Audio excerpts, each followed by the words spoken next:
Hey guys, what's up? Spectre here, and another Night City Wire has come and gone, giving us a look at some slick threads and fast rides.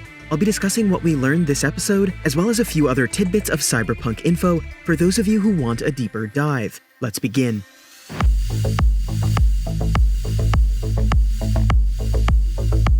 With the major focus of this episode being Cyberpunk's many vehicles, CD Projekt treated us to a rundown of the various classes of rides that you can get your grubby little hands on once the game drops. They separated these classes into economy, featuring lower-tier brands aimed at the more budget-conscious buyer, giving you the best bang for your buck. While executive class are reserved for the wealthy among us, featuring quality builds and plush interiors, these rides spare no expense.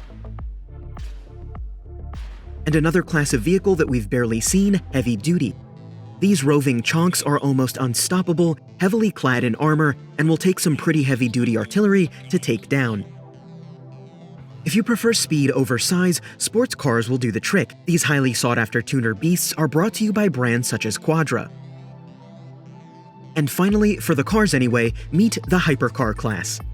These vehicles are not meant for the faint of heart or light of wallet, as they feature cutting-edge tech and serious power under the hood. The Erendite is just one example that we've seen so far.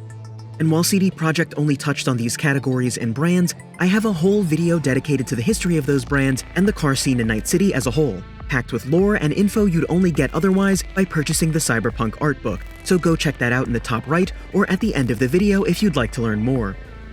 They also saved one surprise for the show: Johnny Silverhand's personal Porsche 911 ripped straight from the 1970s. Another thing touted by CD Projekt this time around was vehicle variety. It seems that while customization has been removed, there are multiple variations of each ride to be found in the game. So a particular car you might find in the Badlands or in a poor neighborhood in Night City will look considerably different than the one you'll find in a more affluent part of the city, even if it's the same model. Some cars may be gutted or have aftermarket parts. Rather than building your perfect ride, you might just be looking for one and keeping it. Think old-school GTA before full customization made it to the series. They also confirmed that you can keep cars and build a collection, though they didn't elaborate on any concrete systems beyond that, except that fixers may reach out to you from time to time with vehicles to sell you. You'll also be able to intelligently summon your most beloved rides at the touch of a button. Street racing is also officially confirmed beyond the subtle hints that we've seen in trailers. You'll be racing in various locales, requiring different vehicles, so a race in the Badlands will differ greatly from a race through Night City itself. CD Projekt's vehicle designer also cautioned players, citing a need to bring a weapon, as races might often devolve into drive-by combat. It's also worth noting the length CD Projekt went to in order to record audio for vehicles both on the track and on dynos, sampling from everything from drift cars to off-road vehicles. And while these vehicles are rooted in reality, they'll have unique system sounds and UIs to make them feel futuristic.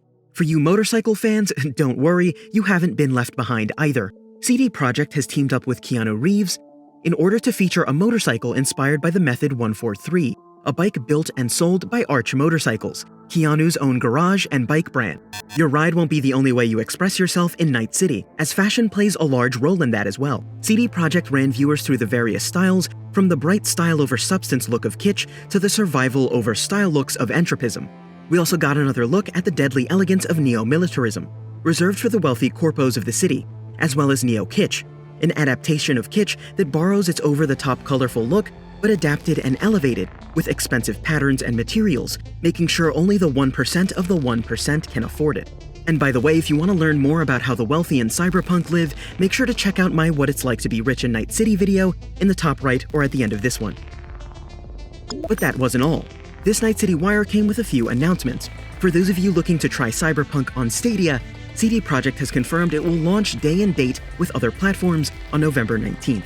And in some news for the rest of us, it's now confirmed that we'll get a Night City Wire Episode 5. What would you like to see in it? Let me know below, as I love seeing who's guessed right.